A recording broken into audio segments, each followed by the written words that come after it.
үндсэн хууль дээр маш тодорхой бичсэн байгаа шүү дээ. Улсын хурлын гишүүн бол ард түмний элч бөгөөд нийт иргэн улсын ашиг сонирхлыг төлөөлнө гэж бичсэн. Тэгэхээр улсын хурлын гишүүн үндсэн хууль дээр дахиад 126 гишүүнээс бүрднэ гэж бичсэн. Тэгэхээр улсын хурлын гишүүн тал нь нам төлөөлнө гэдэг ойлголт ирсэн байхгүй. Хэрвээ нам төлөөлнө гэж үзэх гэж байгаа бол үндсэн хуулийн тэр улсын хурлын гишүүн ард түмний элч бөгөөд нийт иргэн улсын иргэшийн төлөө байна гэдэг тэр үгийг өөрчлөх ёстой байхгүй. Хэн нэгэн ямар нэгэн хувийн тайлбар хийх нь бол тусдаа асуудал байна. Үндсэн хуулийн зүйл заалтыг бол өөрчлөгдөөгүй байгаа нөхцөл тэр хувийн тайлбар бол хязгаарч хуулийн хүчин төгөлдөр юм уу боломж байхгүй. Сая бол зүгээр ер нь бол үндсэн хуулиасаа гадна ерөнхийлөгчийн өргөн барьсан энэ хууль дээр хоёр одоо нэг тийм ялгаатай зүйл байна. Нэгдүгээрт нь бол ерөнхийлөгч өргөн барихтаа бол улсын хурлын гишүүдийг хариуцлагажуулахтай холбоотой хуралдаа суух, шийдвэр гаргалтанд заавал бичлэг оролцох гэдэг ийм хоёр шаардлагыг тавьж байгаа. За энэ шаардлага бол дэлхийн бусад улсын оронд нэг түгээмэл биш боловч Монгол Улсын үндсэн хуулийн дээр бичигдсэн зүйл заалтынхаа хувьд бол одоо ярихаас өөр аргагүй. 19 оны үндсэн хуулийн өөрчлөлтөн дээр гишүүн тангаргаасаа няцаж үндсэн хууль зөрчсөн бол гэдэг үг ороод ирсэн. За тангараасаа нисэж үндсэн хууль зөрчсөн бол гэдэг нь дундаа таслалгүй шүү. Тангараасаа нисэх гэдэг нь тусдаа үндсэн хууль зөрчинө гэдэг нь тусдаа зүйл ерөөсөө биш. Тангараасаа яг л тангаран дээр үндсэн хууль дэмж байна гэдэг тангар хүргэж байгаа. Тэгээд энэ тангараасаа нисцуул гэдэг тухай яриа байхгүй юу? Тэгэхээр үндсэн хууль дээр дахиад нэг залт юу байгаа вэ гэхээр үндсэн хуулийн 66 дугаар зүйлийн 2-ын 4 дээр улсын хурлын гишүүний эргүүлэн татна. Татах үндсэлтэй зэс тогтооно гэж бичсэн байгаа. Тэгэхээр үндсэн хууль зөрчсөн гэдэг одоо нэг бодит хэмжигдэхүүн байх хэрэгтэй болж штэ гишүүнд тангараасаа нисцаад гэдэг. За энийг дэлхийн нийтээр хэмжих гэж оролцсон тохиолдол байгаа. Оролцсон тохиолдол нь ерөөсөө хоёрхан тохиолдол байгаа. Та хуралдаа ирдгүү. Яг бол татвар төлөгч тантай цалин билүү бүх юм чи өгөөд энэ цаг хугацаагаа энэ төлөөлж байгаа ард түмнийхээ төлөөллийн зарчмыг хэрэгжүүлээ гэдэг энэ шаардлага тавьсаар байхад ажлаа таслаад хувийнхаа ажлыг хийгээ яваад байх юм бол төлөөлөө хэрэгжүүлж чадахгүй байна л гэдэг одоо үндсэн хуулийн зөрчил үүсэж байгаа байхгүй. За энэ агуулгаар гишүүнд хариуцлага тооцох бол үндсэн хуулийн зөрчил байгаа учраас үн зөв. За хоёрд нь та намайг төлөөлөл шийдвэр гаргаа гэж явуулчаад хахад шийдвэр гаргахгүй тойроо цухтаагаад байна гэвэл энэ дахиад үндсэн хуулийн зөрчил мөн. Тийм учраас улсын хурлын гишүүн шийдвэр гаргалтанд оролцохгүй зөвхөн хурууны хэгээ уншуулчаад алга болчиход байвал энэ үндсэн хуулийн зөрчил мөн. Тэгэхээр ерөнхийлөгч бол энэ хоёрыг хараад одоо байгаа Монгол Улсын үндсэн хуулийн дээр байгаа бусад улсын үндсэн хуулийн дээр байхгүй Монгол Улсын үндсэн хуулийн дээр байгаа энэ заалтыг амжуулах ёстой байна. Үндсэн хуулийн дэг журам гэдэг бол дэлхийн нийтийн биш тухайн улсын дэг журам байдаг учраас гэдэг зашин барьж байгаа. Энэ бол зөв. Би бол энийг бол 100% дэмжиж байгаа. Харин энийг дагуулад ерөнхийлөгчийн нэрийг ч гэсэн одоо сэвтүүлээд намынхаа амбицыг оруулж ирээд намын дарга нь намын бүлэг нь намынхаа гишүүдийг айлгаж явах хэрэгтэй, татгаж явах хэрэгтэй гэдэг бодлого оруулж ирээд тэгээд тэрэн дотороо улсын хурлын гишүүдийг дотор нь ялгарлаад үндсэн хууль зөрчөөд үндстэй жагсаалтын тойрог гэж ялгарлаад хоёр үндсэн хууль зөрчөөд гэж хэлж байгаа шүү би бүр энэ өөрөө хоёрдугаарт нь дахиад үндсэн хууль дээр маш тодорхой ард түмний элч байна гэсэн үгийг нь намын элч болох гэж зориод тэгээд нийт иргэн улсын ашиг сонирхлын төлөө зогсноо гэсэн чөлөөт мандатын зарчмыг намдаа өмж байх хэрэгтэй гэдэг ийм хашлтан дотор оруулж ирэх гэж байгаа бол эн чинь өөр үнцүүлийн бус байхгүй юу? Тийм. Эсвэл одоо яг бодиттой ийм л нөхцөл байдал байгаа даа. Буруу тайлбарлаж байгаа гэсэн үг байхгүй юу? Тэгээд бодиттойгоор ингээ харахаар ерөнхийлөгчийн өргөн барьж байгаа хуулийг нөгөө гуй дагуулад хүзүүгдэх шиг намынхаа явцсан ашиг сонирхлыг хавчуулж ийснээс болоод ерөнхийлөгчийн үндсэн хуулитай нийцүүлэх гэж байгаа байр суурь нь нөгөө талдаа үндсэн хууль зөрчиж байгаа байр суурь болж харагдаж эхэлж байна. Тэгээ би бол сая чуулган дээр ч гэсэн хэллээ. Юу жагсаалтынх нь юу намын би дахиад чуулган дээр ч дахин хэллээ. Ер нь бол ингээд нам дотроо одоо учраа олохгүй хуучин захиалалтын аргаараа нэг нам байсан тэр сэтгэхгүйгээр намынхаа гишүүдийг тэр дундаа улсын гишүүдийг нэг атганд барих гэж зорьсон энэ оролдлого нь сүүлдээ юу болж хувирж гэнэ вэ гэхээр маш том сонирхлын зөрчилтэй хизээж төвчж боломгүй тэр зүйлүүд төлөвшөж байгаа. Би та бүхэн сайн анзаарч байсан бол улсын хурлын дарга нэг намын дарга байж болохгүй гэдэг зарчим байлаа шүү дээ.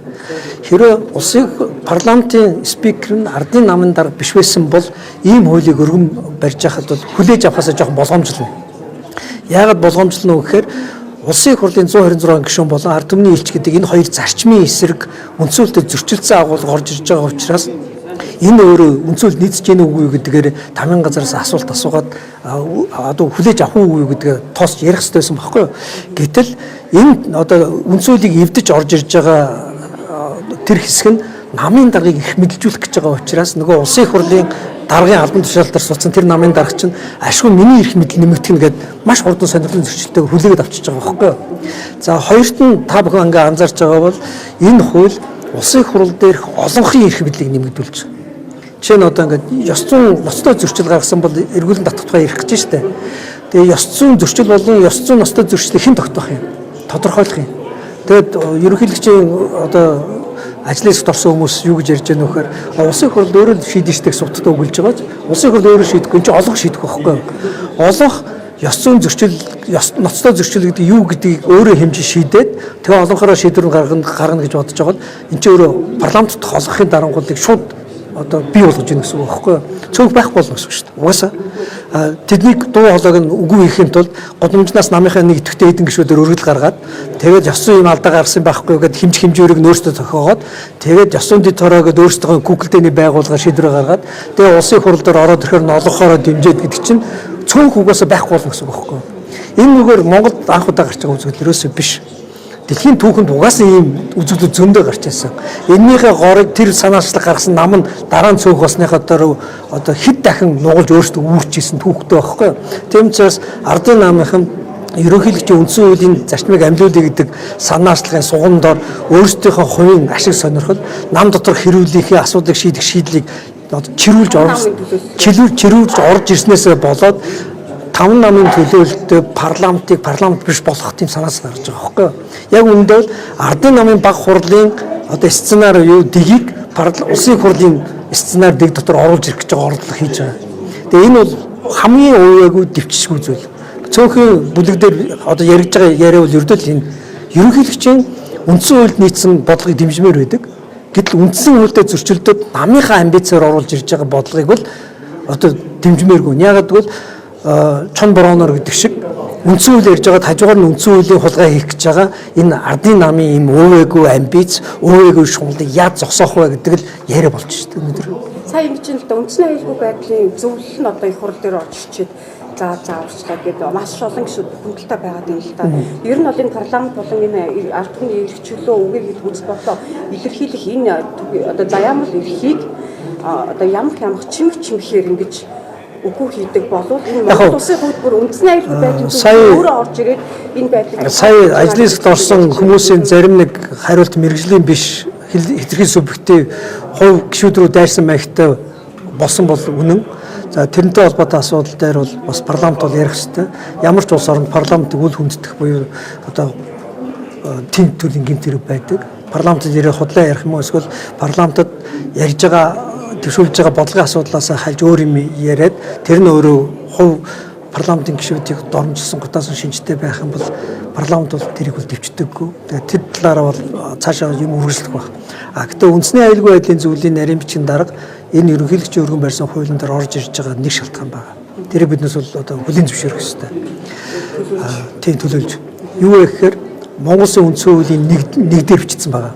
Монгол улс бол тусгаар тогтсон бүр эрхт бүгд найран тусмаа.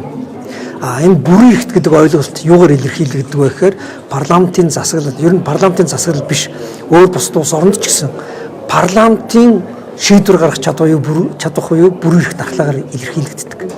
Ард түмэн миний өмнөөс шийдвэр гаргаач гэгээд сонгоод парламентод хууль тогтоох байгууллагад оролцсон байхад төлөөлж байгаа хүн нь тэр шийдвэр гаргалтанд оролцохгүй тойр цухтаагаад бижилж одоо шийдвэр гаргалтын одоо конофо дарахгүй яваад байх юм бол шийдвэрийг хэн гаргаад байна гэдэг эрсдэл гардаг. Төлөөлөх ёстой хүн гаргаад байна уу эсвэл тэр хүн ажиллаа хийхгүй байгаас болоод өөр хүмүүс шийдвэр гаргаад байна уу гэдэг. Тэгээ энэ бол бүр ихт байдал эвдэгдэж байна гэж үздэг тийм одоо бүр онлын ойлголттой. Тийм учраас улсын их хурлын гишүүн биежилж шийдвэр гаргалтанд оролцохгүй хуруугаа уншуулчаад хурууных нь хэн өмнөөс нь ажил хийгээд байвал энэ өөрөө шийдвэр гаргалтанд тэр орохгүй оролцохгүй гэсэн үг. Шийдвэр гаргалтанд парламентын гишүүн оролцохгүй байна гэдэг нь парламент шийдвэрээ одоо бүрэн дүүрэн гаргаж яах нь гэдэгт хэрэгцээ төрнө. Гэтэл бүрэн ихт байдал гэдэг чинь гадны улс орны хин нэгний шахал дарамтгүйгээр бүрэн эрхт өөрийнхөө дотоод асуудлаа шийдэх парламентын тухай яриа байхгүй. Гэтэл хариуцлагагүй улсын хурлын гишүүдээс болоод Монгол Улсын бүрэн эрхт байдал ингээд эмтрээд, эвдрээд бодит байдал дээр шийдвэрийг нь өөр хэн нэгэн гаргаад байгаа бол энэ өөрөө нөгөө үндсэн хуулийн хууль тогтоох эрх мэдлийг гагцхүү улсын хурлд хадгална гэдэг зарчим идэгдэж байгаа. Хоёр үндсэн хуулийн маш чухал том зарчим идэгдэж байгаа. Тийм учраас бүрэн эрхт байдал эмтэрж байгаа гэдэг бол үндэсний аюулгүй байдлын сор хийж харж нэгд тавьж анхаарах ёстой зүйл мөн. Тийм учраас би бол одоо үндэсний аюулгүй байдлын нарийн бичгийн дарга энэ парламентын гишүүд шийдвэр гаргалтанд оролцож гэнэ үгүй гэдэг хариуцлагажуулах энэ хууль тогтоомжн дээр орж ирж тайлбар хийж байгааг бол буруу гэж хэлэхгүй.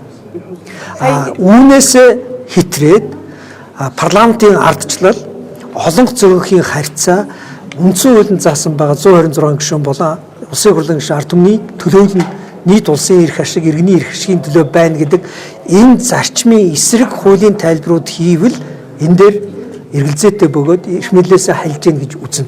Тэгэхээр энэ хуулийн эцсийн зорилго бол энэ үндсэн хуулийн зэц одоо нэр хүнд тийм таатай биш байгаа нөхцөлд энэ парламентын гишүүдийг энэ цэцгийн гишүүд тий үнэлж дүгнэх эсвүүдийг нэмэх юм харагдаад байна. Нэг зарчим үндсэн хуулийн цэц буюу үндсэн хуулийн шүүхийг ёс зүйн шүүх болгож болохгүй.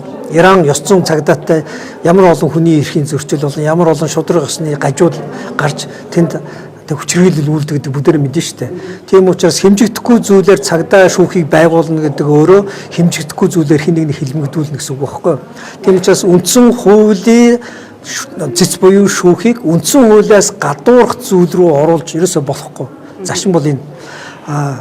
Үндсэн хуулийн цэцээр улсын хурлын гишүүнээр эргүүлэн татах үндэслэл байгаа эсхийг шийдвэрлэх хэрэг 1992 оны үндсэн хууль бичигдсэн. Тийм учраас энэ шинэ зүйл ерөөсө биш. Энийг амьлуулах тухай ерөнхийлөгчийн гаргаж байгаа санаачлал бол зөв. Гэхдээ нэг зарчим. Сая ажлын хэсэгт орж ирсэн хүмүүсийн амнаас алдаатай санаатай байн гарч ирээд байгаа нь үндсэн хуулийн асуудыг эцлэн шийдэх юм шиг яриад байна лээ. Үгүй. Монгол Улсын үндсэн хуулийн дээр цагаанаар хараад огцруулах үндэслэл байгаа эсэх асуудлаар дүгнэлт гаргана. Тэр дүгнэлттэй холбоотой бол эцсийн шийдвэр гаргах эрх бол улсын хурлын бүр эрх. Улсын хурлд хадгалагдах ёстой. Улсын хурлын бүр эрхийг тэр дунд үндсэн хууль заасан бүр эрхийг сэмэлж өөр хаа нэг шүү зөөх одоо хотны хөөе зөөж байгаа юм шиг зөөвөрлөх эрх хинж байхгүй. Ард түмнээс сонгогдсон парламентыг ард түмнээс сонгогдоогүй үндсэн хуулийн цэцээр ингэж шүүлэх юм шиг байна. Яг нь сая бол ингэж тайлбарч болж байна. Үндсэн хуулийн цэцтэй холбоотой асуудлыг би хэллээ шүү дээ. Улсын хурлын хэлцэх асуудлын үндэслэлийг л тодорхойлдог болохоос шийдвэр яаж гаргахыг тодорхойлдог байгууллага ерөөсөө биш. Тэгэхээр сая зарчмын зөвлөл юм байна. Дахиад би яг саяны асуултанд дээр ард түмнийг төлөөлдөг гэдэг энэ төлөөлөлтөд Монгол улсад ард түмнийг төлөөлөх бололцоотой 100% бололцоотой нэг субъект 50% дээр нэмэх бололцоотой нэг субъект л байгаа. 100% ард түмнийг төлөөлөх бололцоотой субъект бол зөвхөн улсын хурл. Улсын хурлын гишүүд дангаар нэгээр ард түмнийг шууд төлөөлөхгүй боловч нийлээд 126-аа болоход бол ард түмнийг хамгийн багадаа 95% төлөөлнө. Өөрөөр хэлбэл сонгуулийн 5% босгоо шүү дээ. Тэрийг хаслаа гэж бодоход. Ерөнхийлөгч бол 50 дээр нэмэх 1%. Ягаад гэвэл ерөнхийлөгч ард түмнээс 100%-аар сонгогддог, 50 дээр нэмэх 1%-аар сонгогддог учраас тэр одоо төлөөллийн дуу хоолойныхоо хувьд бол 50 дээр нэмэх 1%. Одоо ч гэсэн ерөнхийлөгч би сонгоог уучлаарай, энэ хүн намайг төлөөлөх хэрэггүй гэж үздэг иргэд гудамжинд байж байгаа. Тэгэхээр зарчмын зөрүүлэлт нэлээд олон барьсан хууль дээр энэ улсын хууль дээр батлна гэдэг итгэл үнэмшил таны хувьд хэр вэ? Бидгүй хэлцэл явна шүү дээ. Хэлцэх хэсэг нь бол улсын хурлын асуудал. Сая та хэлж байна шүү дээ. Нэлээд олон асуудал байхад энийг яагаад төрийн байгуулалтын байнгын оргоор оруулаад энэ хууль зүйн байнгын оргоор оруулах юм бэ? Тэгэхгүй бол ингээ ард түмэнд нөгөө өгж байгаа мэдээлэл зөрүүлэлт ой дагуулж юу гэдэг үү? Тийм. Улсын хурлын даргад маш тодорхой хэлсэн. Улсын хурлын даргын зөвлөлийг одоо бичил хуралдуул сураа. Өнгөрсөн одоо 11 сараас хойш улсын хурлын даргын зөвлөл вайбраар одоо хурлаа хийсэн. Тэрний горгоор юу болов гэхээр хууль зүйн байнгын ороо, өөрөөр мэрэгжлийн байнгын ороо нь өөрийнхөө эрхлэх асуудлын хүрээний асуудлыг өөрөөрөө дамжуулж хэлцэж чадахгүй байдалд орсон байна. Зөвхөн одоо жишээ сая чуулган дээр та бүхэн анзаарлаа шүү дээ. Ярьж байгаа үг хэл одоо тэн дотор агуулгаж байгаа агуулга зөвхөн хууль зүйн онлын практикийн үндсэн хуулийн дэг журмын дэлхийн нийтийн харьцуулсан судалгааны үр дүнгуудыг ярих хэмжээнд яригдах гэж штэ. Гэтэл энийг зөвхөн төрийн байгуулалтын байнгын ороогоор оруулаад зөвхөн дарга цэргийн эрх мэдлийн асуудал болгож хувиргаад тэгээд улсын их хурлын чуулган дээр оруулж ирээд конопт оруулах гэж байгаа байхгүй юу? Ийм байж болохгүй. Мэргэжлийн байнгын ороогоор яагаад орохгүй байгаа юм бэ? Шууд алгасан. Тий, алгасцсан. Тэгээд дахин ийм алдаа гаргаад байх юм бол парламентын хилцүүлгүй шийдвэр гаргалт чинь тоглолттой болно шүү.